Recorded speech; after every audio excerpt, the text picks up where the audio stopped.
It's your call. Guiding without God. Is it a good idea? New girl guides won't have to pledge their devotion to God when they join up in future because the phrase "to love my God" has been dropped from the promise. Andrea Williams is Chief Executive of the organisation Christian Concern. We can't deny history. To try and turn this into something that we perhaps want it to be actually will rip out its heart, rip out its character, something that has served so beautifully and wonderfully well young women and indeed in the Scouts, men across the world. Those behind the move say it will make the organisation more inclusive, move it into the modern age, with new guides now being asked to be true to myself and develop my beliefs. And the pledge to serve the Queen is still in there. Andrew Copson is Chief Executive of the British Humanist Association. Everyone does at least see that the Queen exists. It's not a case of having to make some sort of faith-based decision about whether the Queen exists or not. Her existence is not a controversial matter, which would exclude some young people. So is dropping God from the pledge the right move? 0500 909 693. 0500 909 693. So what do you think about dropping this particular pledge from the Girl Guide? It was the old pledge: I promise that I will do my best to love my God, to serve my Queen and my country, to help other people and to keep the guide law. And the new pledge is to be: I promise that I will do my best to be true to myself and to develop my beliefs, to serve the Queen and my community, to help other people and to keep the guide law. What's the problem with that? Dr. Chris in London, what's the problem with that new pledge? Hi, Nicky. Good to talk to you. Yeah, it's part of a bigger picture, I'm afraid. I'm the dad, actually, of 3 daughters, aged 7, 3 and 1, and the 7-year-old is in rainbows, or should I say she was in rainbows until today. I'm so sorry, the line is so bad, we can't quite hear what you're saying, but I get the impression you're not happy with this new pledge. We're going to try and come back to you and to get a better line. We have got to speak to, in a moment or so, Danny Webster, who's Parliamentary Officer for the Evangelical Alliance. First off, the Stephen Evans, Campaigns Manager for the National Secular Society. We heard a little bit of anger, not specifically what he said there, Stephen Evans. Can you understand why people are upset about this? Hi, good morning, Nicky. No, I can't really. We think this is a very positive move for the Girl Guides. This new promise simply makes clear that girl guiding is there for all girls to enjoy, regardless of their religious beliefs. The Guides thought, and we agreed, that the previous promise discouraged some girls and volunteers from joining. And even when it didn't, it meant that some girls had to be dishonest about their love of God when joining. So this new secular promise simply makes clear that guiding is there for all. Girls who are motivated by their religion are, of course, still welcome to join the Guides. This just means that the 2/3 of young girls that don't regard themselves as being in any way religious can also join without having to pretend to be religious. And I really can't understand why anyone would regard that as anything other than a positive move. Was it a problem? Are you saying that people, consciously, if people come to you saying, "Oh dear, I had to lie here"? Yes, and there have been a couple of examples of local Scout Guide troops telling young girls that they couldn't join unless they made the promise. And these were simply young girls who actually wanted to tell the truth about their beliefs, and they were being discouraged by the Guides. So that's ridiculous. But fundamentally, I think this is about the Girl Guides making up their own minds. Nearly 44,000 people took part in their consultation. And I know some people have a problem with women and girls having, control over their own destinies. But we at the National Secular Society applaud this, and we congratulate the Guides for making their organisation much more inclusive, I think, and welcoming to all sections of society. I did hear something that Dr. Chris there, our caller, said. We're trying to get him back, and please do call us, 0500 909 693. He said this is part of a bigger picture. Obviously, part of the picture he believes that sees Christianity on the back foot and under attack in this country. It certainly does reflect the reality of modern Britain. I think there is a drift away from religion, certainly amongst younger generations. Very few people now subscribe to the view that religion is any way necessary to lead a moral life, and it should be obvious, I think, to everyone that human beings are perfectly capable of being ethical and moral without religion or God. So there's no reason to try and impose religion on children. And the Guides are no longer doing that, and we certainly congratulate them for that. OK, Jane Ockwell. Stay there, Stephen. Jane Ockwell, former Scout leader. What do you say to what you heard there from Stephen Evans? Didn't quite catch it all, but I'm sure you got his gist. I got the gist of it, and I believe that if children aren't given any options in the beginning, they've got nothing to fall back on later on. That my son's new girlfriend has just become a leader of the Cubs Association. and she's 19, so she's quite willing to go along with all of that, as we say. But so I don't think it's not for the young at all. And do you think it's a serious dent in the principles of the Guide movement, dropping God from the pledge? I can almost see why they're doing it, to make them perhaps more available to other people, but I do find that then we lose some of our core identity. What do you mean by that? As a personal belief and a Christian, I believe that Great Britain, England, we are a Christian country, and maybe we are being made into the minority belief because we want to, maybe help other people to make their beliefs stronger. Okay, Danny Webster's with... Stay there, Jane. Stephen's still with us. Danny Webster is there now from the Parliamentary Officer for the Evangelical Alliance. Hello, Danny. Hello, good morning. What do you think about this? Well, I think it's an interesting choice. I think what they've decided to do is to try and get rid of faith altogether. I think it would have been a much wiser choice if they'd taken the option of the Scouts, which have alternative promises. Mm-hmm. So their main promise continues to give the promise to God, but people of other faith can substitute in their own God, and they're now talking about introducing one that is inclusive for atheists as well. Mm-hmm. And I think by including a variety of beliefs, by representing the fact that people do believe in different things, and that in Britain today, an organisation such as the Scouts and I believe the Guides should reflect that diversity. I think that's a much better option than just doing away with God altogether. Because what it's actually doing is it's privileging a belief that there isn't a God over a belief in any God. Stephen Evans, isn't that a better way to go, to offer sort of a variety of pledges? Well, it's simply not true. It's privileging the position that there isn't a God. Nowhere in the New Promise does it do that. It actually says, be true to myself and develop my beliefs, whatever they may be. But no, we don't think it's a good idea to have separate promises. What the Evangelical Alliance seem to want is to concentrate on what divides us. We think the one secular promise for all is a brilliant idea because it concentrates on our common values that unite us, and I think that's the best way forward for the Guides. I think there are common values that unite us, and I think those can be reflected. But I think it's also really important to be honest about the fact that we live in a plural society rather than a secular society. We live in a plural society where religious belief is really important for a lot of people, and that should be made prominent and important in the promise.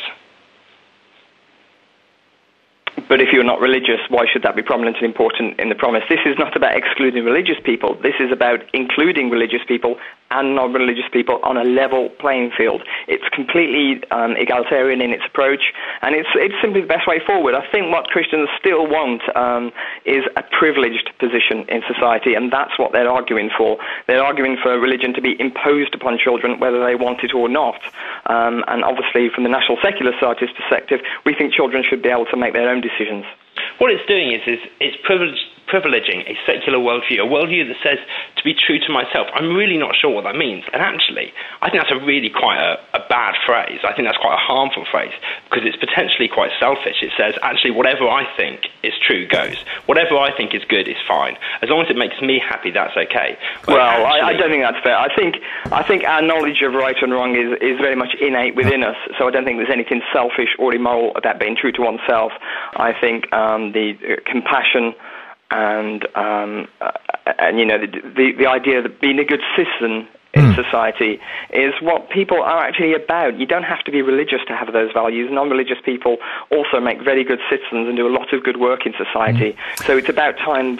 It's time we stop sidelining those and realising that we are all actually equal in this society. Danny, now. do you worry that Andrea Williams came on earlier on? Do you know Andrea from Christian Concern? Yes, I do. Yes, and she said she was worried that the principles of Lord Baden-Powell were being kind of transgressed here, and we should stick true to what he believed. Do you agree with that? Well, I think the Scouts and the Guides are organisations that were founded with someone with a strong Christian religious belief. Can I also point out that Lord Baden-Powell had other beliefs that we would find distasteful today, here's something from his diary, lay up all day, read Mein Kampf, a wonderful book with good ideas on education, health, propaganda, organisation, etc. Now, well, I don't think you're going to find me for a minute suggesting... I'm not saying that, I'm just saying that, values change, judgments change. That was a very different age. He was a man of the empire, he was a man of the colonies, he had a big admiration for Mussolini, it wouldn't exclude him from being the manager of Sunderland Football Club, perhaps, but you know what I mean? Those were different days. They were different days, but I think the Guides and the Scouts are organisations that did have, and I really hope will continue to have, Christian beliefs at their heart. And now that does not mean make them exclusive, but it is recognising that this is where the organisations come from. This is what they were founded on, and actually, from that position, they can continue to serve all of society. I think that's what we see with faith schools. Faith schools are immensely popular with parents and families of all sorts of beliefs.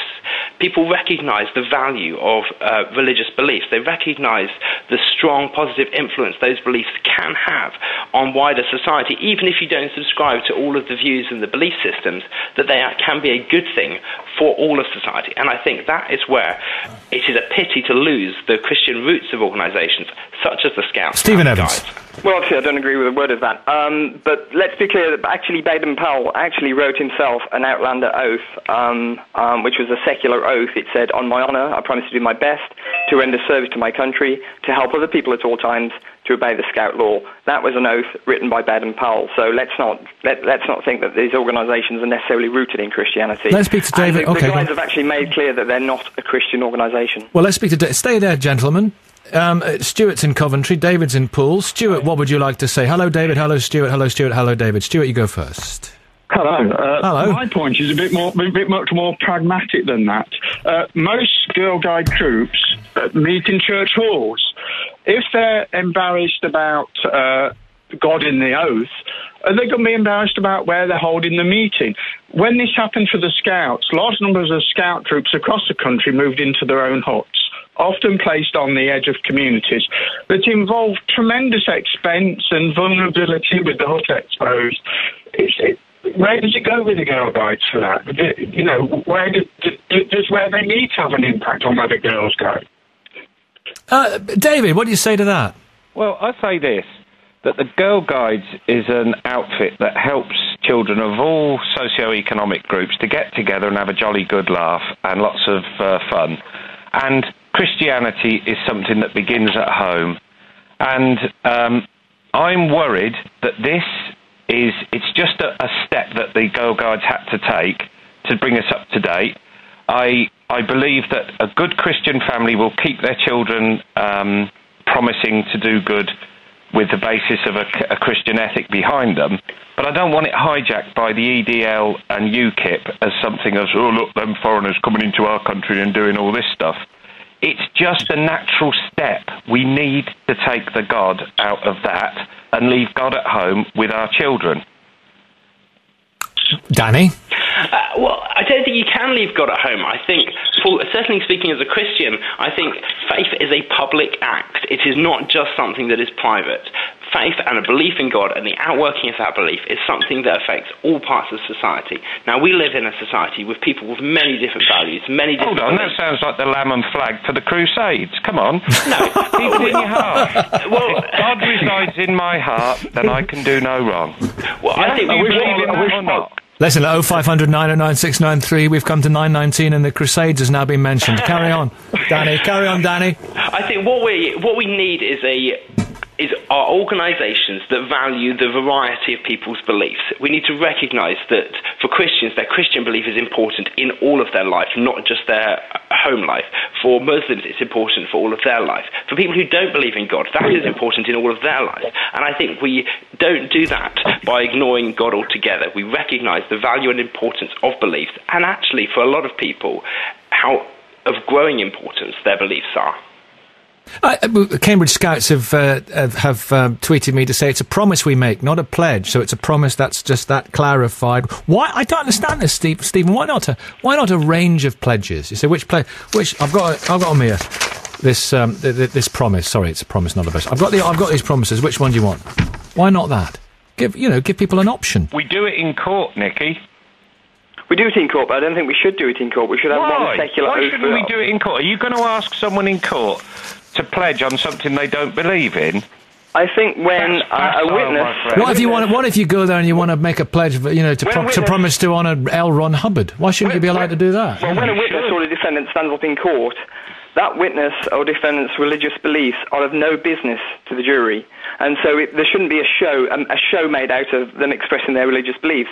So that's why I think there should be one secular oath where you promise to tell the truth, and that's the end of it. And no one's saying that religious people can't take their values in society and into the Girl Guides. All they're saying is they shouldn't impose them on anybody else. I don't think I'm trying to do that. I think you are trying to show that we are reflective of a diverse society where religious belief is important. Whereas I think what you're trying to say is that we can ignore religious beliefs and we can just push them to one side. We can. No, he didn't say that at all.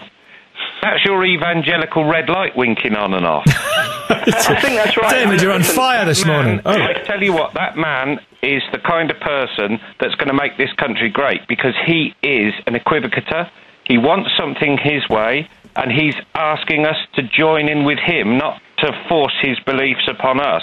And that is what humanism is about. And I am a Christian, but I agree with him. I think that what difference does it make that we take the word God out of a promise that a young person makes when they want to join a lovely club? Absolutely, but this is the secular position that I'm advocating rather than a humanist position. But let's not forget, this is actually about the Girl Guides. And polling carried out last year by the Girl Guides themselves found that 70% of girls aged 7 to 21 thought religious belief should be personal and not affect public issues such as education or politics. So this, I think, clearly shows that the Guides are heading in the right direction. So I think we should all congratulate them. Religious belief isn't being sidelined. We're just creating a neutral, secular oath, and that should be applauded. But what beliefs should affect education and politics? I think we all have beliefs. Some of them are religious, some of them are not.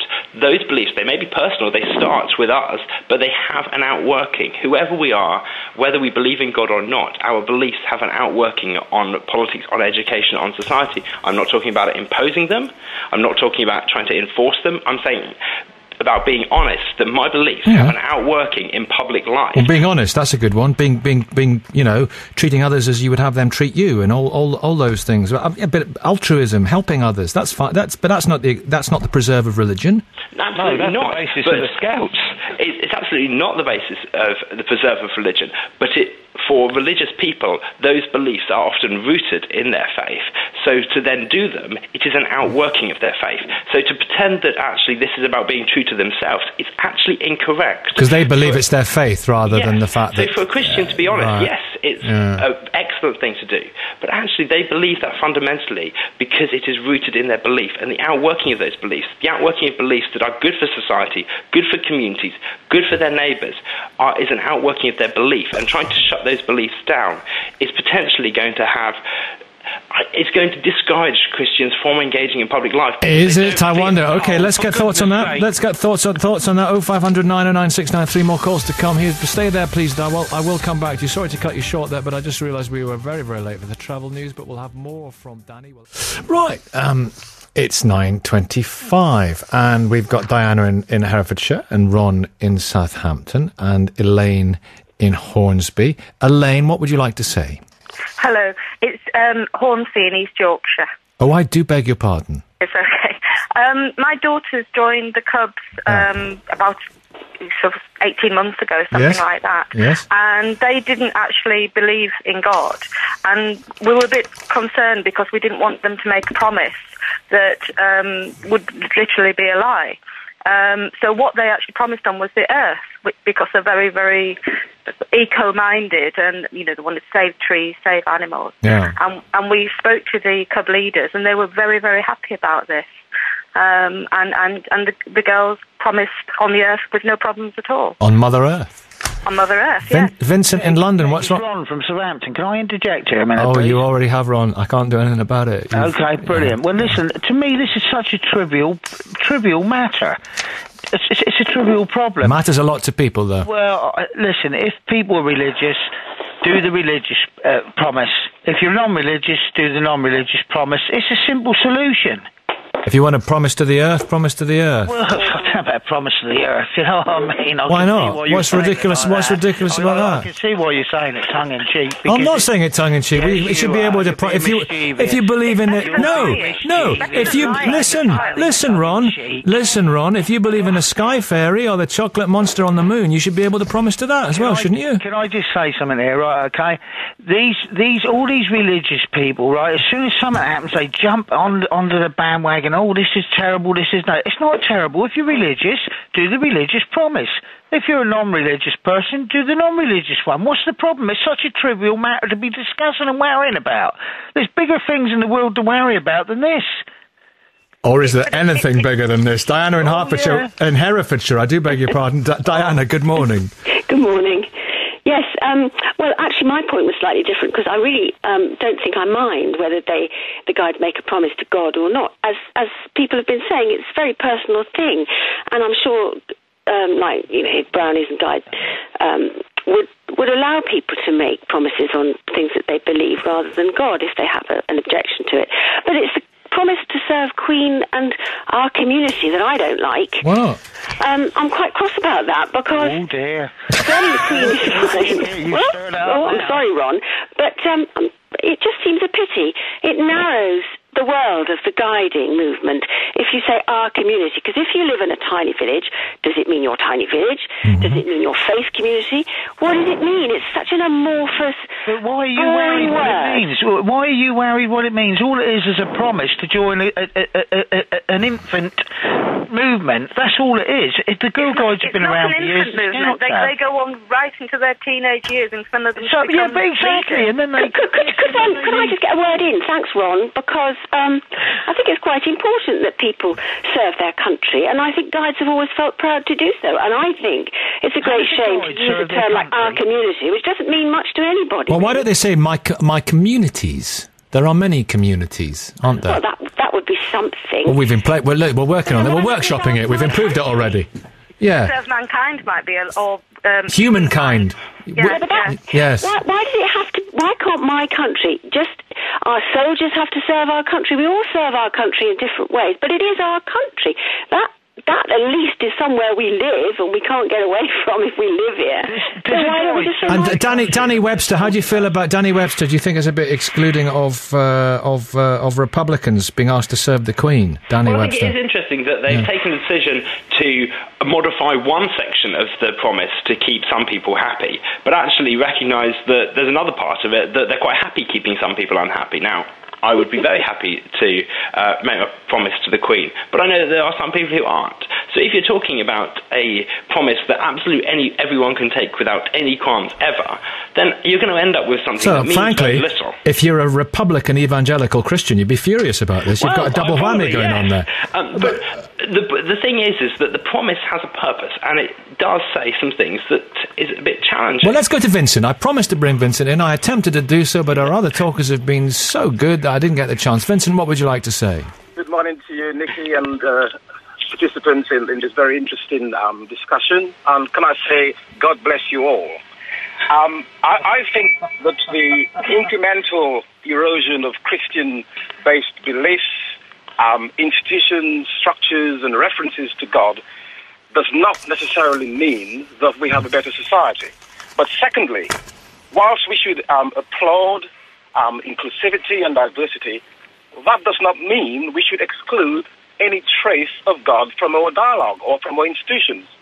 I'm very concerned that there seems to be too much of a focus on eradicating references to Christian-based values as opposed to embracing other cultures and other religions and beliefs and faiths in an institution that should serve all people.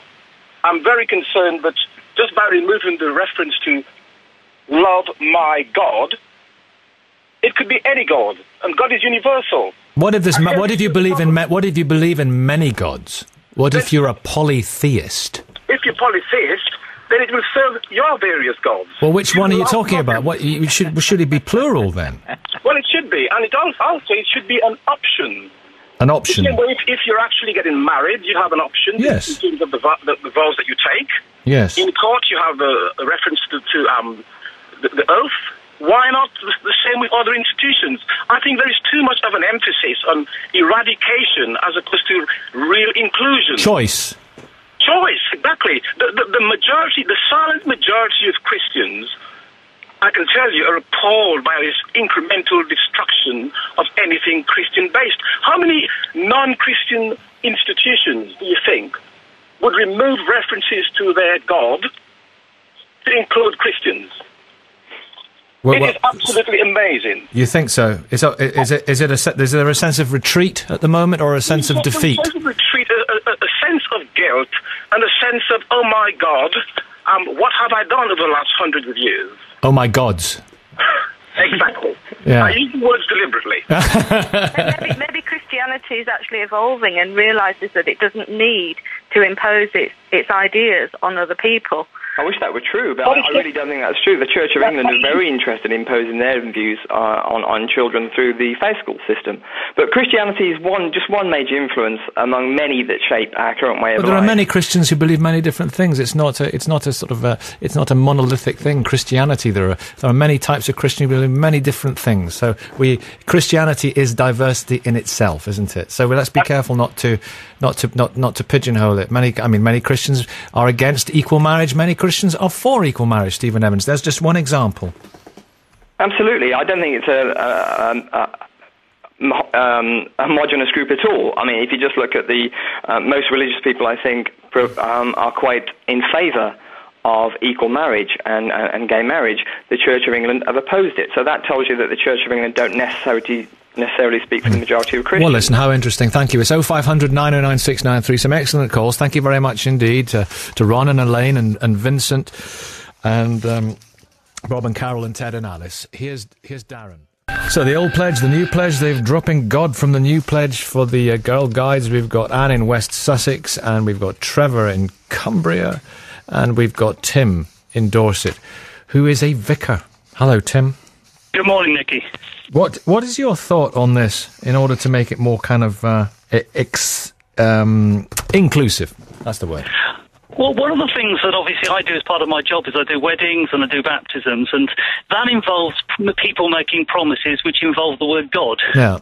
And one of the things that I do is I sit down with the couples, with the people concerned, and basically ask them what they understand by this, and basically unpack it with them.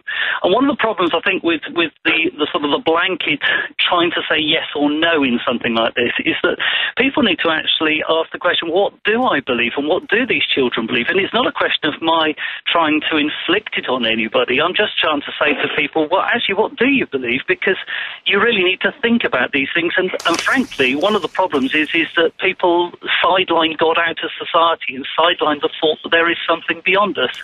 So I think it's about talking about it. So that sort of the Cubs and the Scouts and the Guides, they all come into church as part of their evenings as Cubs and Guides and Scouts, and we actually have an evening where we talk about this. But if there's something beyond it, should it be an option that you can appreciate that in some kind of a promise? And if you don't think there's anything beyond it, should you have the possibility, the option to be able to make a promise that is aligned with that point of view? I don't have a problem with that. I mean, it's like, for example, when I do a baptism, I say to couples, look, here's the promises. If you feel you're ready to make them, you make them. If you're not, I've got more respect if you say, no, actually, I don't want to. Yeah. Yeah, you must marry people sometimes, one of whom is religious and one of whom is not religious, and they're just kind of going with it a bit, you know? Yes, of course, that's part of it. But the one thing I would point out is that we sometimes have this thought that this is what believing in God means, this is what the concept of God is. I say to people very often, look, you may have an idea of what God is, but I'm not going to tell you exactly what you ought to do. There's no tick boxes here. Talk to God and actually think about God as he feels to you, as he appears to you. Obviously, I've got a way of talking about it with Jesus Christ and what I believe as a Christian, but I'm not expecting everybody to tick those same boxes. Because it surpasseth all understanding, Tim. Sorry, I missed that. It surpasseth all understanding. Yes, Yeah. Ain't that the truth? It's a difficult one, though. Yes. It's a difficult one. It's difficult because I'm not trying to inflict it on either of you. I mean, some of your callers sort of obviously have a few angst about Christians that they've experienced who've rammed it down their throats.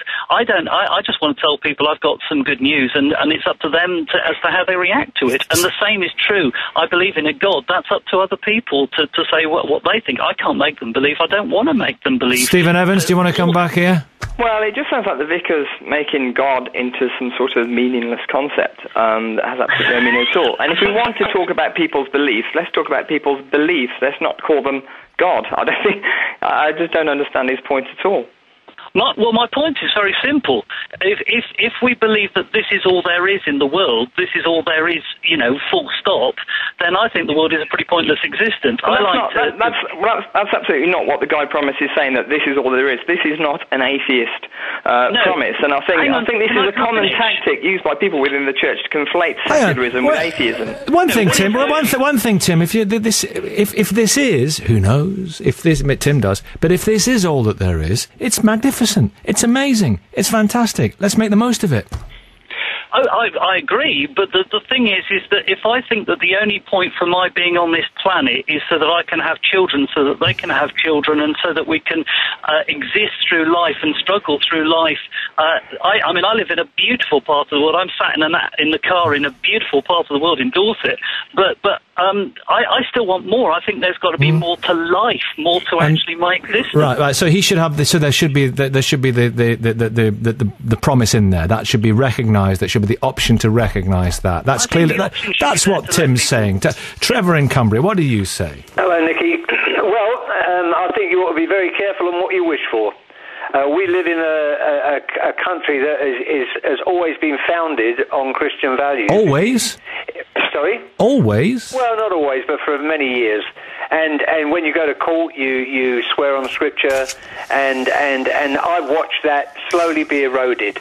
And now you've got usury in our high streets that are crippling people who can't afford it. You've got pornography about to enter our schools.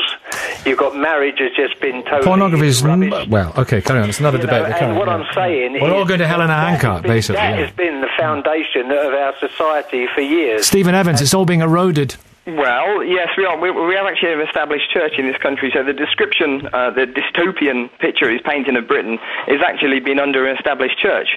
But the idea that morality and religion go hand in hand is ridiculous. Denmark and Sweden... I don't know who's talking here, but if you look at the laws of this land and then go to the Bible, that's where they come from. Thou shalt not steal, thou shalt not steal. There is some biblical basis in the laws, but there's also a secular basis there too. But listen, Denmark and Sweden are probably the least religious countries in the world, and they have the lowest violent crime rates, they have the lowest rates of... to you, but I'm a Christian, and it's certainly not unreligious to me. And I will be a Christian whatever anybody says. You're not going to change my faith. Nobody is trying to take away your Christianity. Nobody is trying to suppress your beliefs. Rubbish the faith of Christianity. Nobody's rubbish the faith of Christianity. Well, of course you are. No, I'm simply saying that religion and morality don't necessarily go hand in hand. No, you've been doing it for the last hour or so. Now you've got... I don't think you'll find one example of me rubbishing Christianity. I'm 70 years old, right? I'm 70 years old. Spare the rod, spoil the child. Look at the state of our children now. They're out of control. All the things that you've taken away, all the things that you've eroded from society that are Christian-based has given a society that is far less... it says in the Bible that if you abuse your parents, you should be put to death. Well, that's Old Testament. All right, okay. We're Christians, Well, it's easy to pick and choose, but what you're saying is absolutely ridiculous. No one is actually trying to suppress Christianity. Well, this is what happens. That's what you've been doing all morning. Come on, give me a break. What you're trying to do, Stephen, is to define Christianity in such a way that you can then ignore it. You're trying to say that it just has a space. It has a personal belief that you can have if you want, but don't let it affect anything else. But that's fundamentally misunderstanding religious belief. I'm simply saying the welfare state was founded on Christianity. The Labour Party was founded on Christianity. Christianity... The National Health Service is a great secular institution. I mean, And society has been blessed by that for many, many years. Now you're taking away those blessings. You're taking away people's rights. Nobody's taking away anyone's rights. There's just a balancing of rights going on to make sure that we live in a fair... One second, everybody in the congregation. Listen to Anne. Anne in West Sussex. Thank you, Nicky. Good morning, and may your God be going with you. Good morning. I wouldn't be here otherwise. Nicky, when I heard the news, I was very sad, because I thought, yet again, we're undermining those important structures in what makes this of Great Britain. And to hear these arguments, I just thank God that I was raised when we did have Christian values. Amen. You would not have this morning anybody on this programme who was maligning other religions in the way that they can keep maligning Christianity. Well, maybe it's because Christianity, in its own way, which is an individual relationship, is so powerful. And you've only got to look at what's happened behind the Iron Curtain when they tried to get rid of it. And why? I think Justin Welby this week, I was listening to his talk to leaders, talked about when he would take Bibles behind in some vehicle to countries. Christianity doesn't force itself on anyone.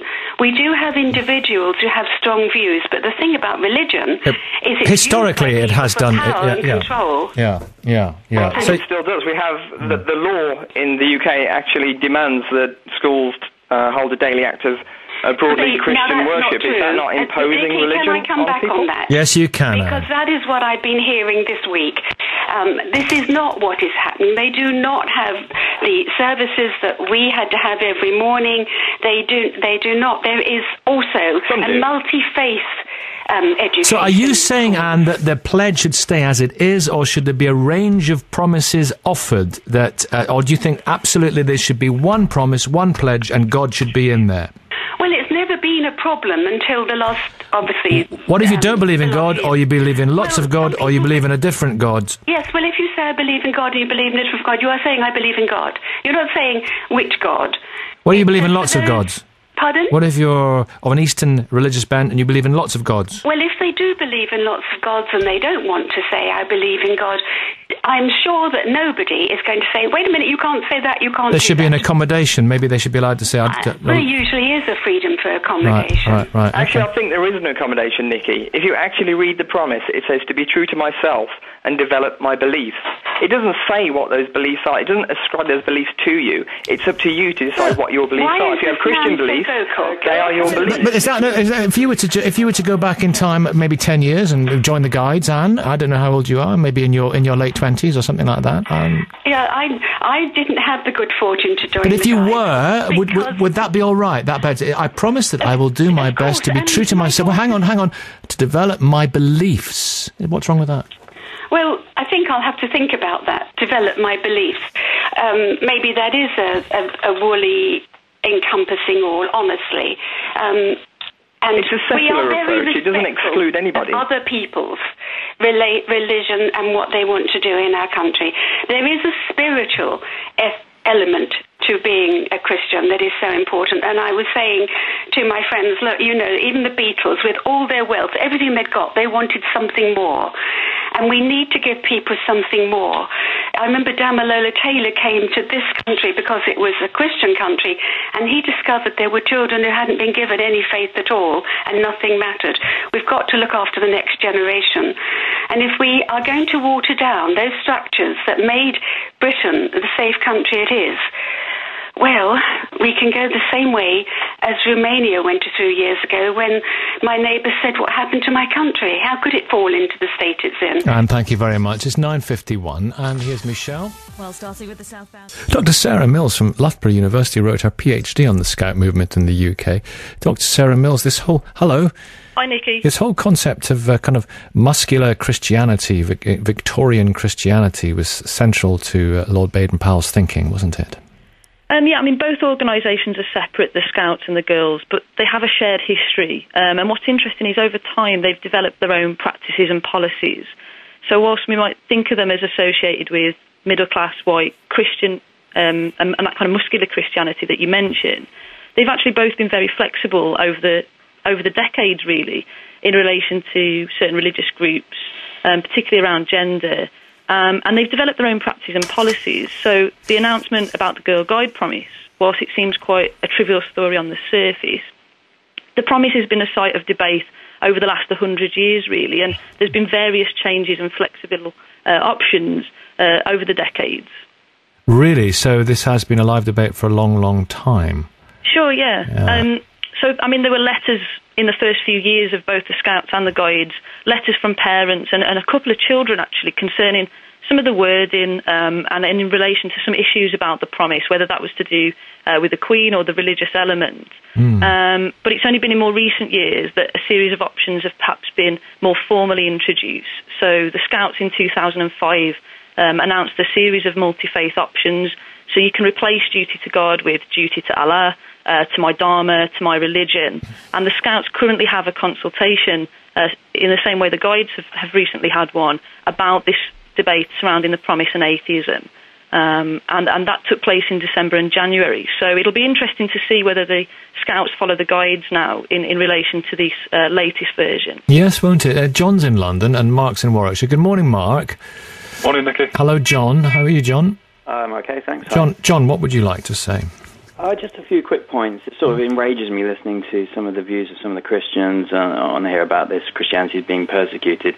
In the Western world, Christianity has had over 2,000 years of telling people what to do, and it's enjoyed a great deal of power as an institution. It's had a lot of influence, grown very wealthy. But right now, at least in the UK, there's a recognition that church and other areas of life should be separate. Religion is a personal thing. People can believe what they want as long as they're not harming anyone else, telling other people what to do.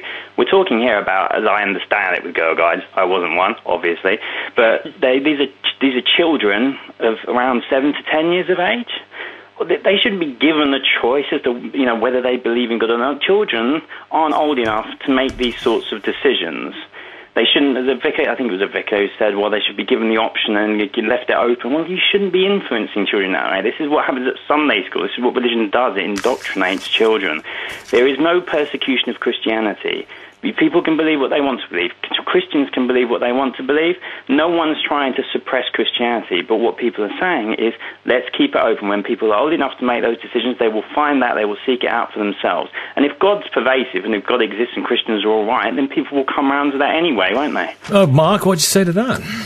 My daughter actually joined Rainbows last night, which is the group which they go to before they join Guides at sort of 5-6 years of age. She joined it with 2 other friends. It's something which my daughter actually believes fairly strongly in God, and that people will go to heaven sort of when they died. And there's a How old is she? She's 6 years old. Does she believe that people will go to hell? No, she doesn't really have any concept of that at all. But she has a concept of heaven. She has a concept of heaven, and that when pets and animals have died, and when people have died, elder people in the family, that they've gone to heaven and God has looked after them. Right. So she actually took a promise last night, and I've got it in front of me, and it says that she promises that to do her best, to love her God and to be kind and helpful, which is a nice thing. It's slightly different from the Guides, because it's the one I say, the slightly younger ones, which she'll go into next year. To be kind and helpful is really nice, isn't it? It is, yeah, and to love her God, she accepts that. We're not particularly religious people, but she was christened in the church where my wife and I were married. It's a Christian school where she goes to, although it's not sort of rammed down anybody's throat. We're quite open to anybody who wants to come from anywhere and talk about any kind of religion. Not a problem, but I'm not quite sure why it's been taken out, to be honest. So why has it been taken out, John? It's not a problem, really, is it? No, it is a problem. The wider problem is because religion doesn't encourage free thinking. Religion is an anti-reason device that's used to control people historically. I'm an atheist. If anyone wants to believe what they want to believe, that's fine, as long as they don't tell other people how to do it. That's not been the case historically. What happens is that people don't grow up just randomly believing in God. They get it from somewhere. They're influenced. They're told it. They're indoctrinated. That sounds like a harsh word, but it's true. It's like how people usually vote the way their parents do, because, they do. That's how it works. People need to grow up free-thinking, rational, reasonable, logical, thinking for themselves, questioning things, the way that science works. Science isn't in opposition to religion, but we're gradually realizing that religion doesn't have a place in many areas of life where historically it did. The so-called God of the gaps, indeed. Sylvia in Kent. Good morning, Sylvia. Hello. Hello, what would you like to say on the radio to the nation? Well, I would like to address the biggest fallacy of our time, and that is that religion, God beliefs and religion are a good thing. It's never challenged. But if you look at the evidence from history and the current affairs that we see around us every day, show clearly that the very opposite is true. God beliefs, including Christianity and Islam, have been a curse and not a blessing. Yet this is never spoken. It's the biggest taboo. People always mention the secular. People have mentioned Nazism, but of course, many of the leading Nazis were practicing Catholics. Well, Joseph Goebbels as well. Exactly. He was excommunicated by the Catholic Church, though, for marrying a Protestant. Yes, the history of Russia and Germany were steeped in Christianity, Orthodox, Lutheran and Roman Catholic, with their inbuilt anti-Semitism. Stalin went to a seminary, didn't he? Yes, there's loads of advice. Yeah. Mark, you want to come back in? Yeah, go on, Mark. Yeah, just to say, when my daughter's sort of growing up, 4, 5, 6 years old, is it nicer to say to her, when she asks where, elderly relatives who have passed on or animals, where they've gone, is it nicer to say that they've gone to heaven and being looked after by, a being, or is it nicer, or is it not nice to just say what's actually happened to these people? Is it? Yeah, it's a way of explaining it. It's a way of, it's a sort of rite of passage of explanation, isn't it? So why take away something that is, the majority of this is a Christian country, and why take away something from that which they've got a nice little belief in? It's a nice thing to believe, whether it's true or not, nobody can ever say, but it's a nice thing to believe in rather than just the horrible things that are going on in the world, to be honest. Well, let's leave it with Mark. Let's leave it with that thought. Thank you all very much indeed. Thank you, Sylvia. And John there in London, Mark in Warwickshire, and Dr. Sarah Mills and Lena Hornsby and Vincent in London, Danny Webster, Stephen Evans.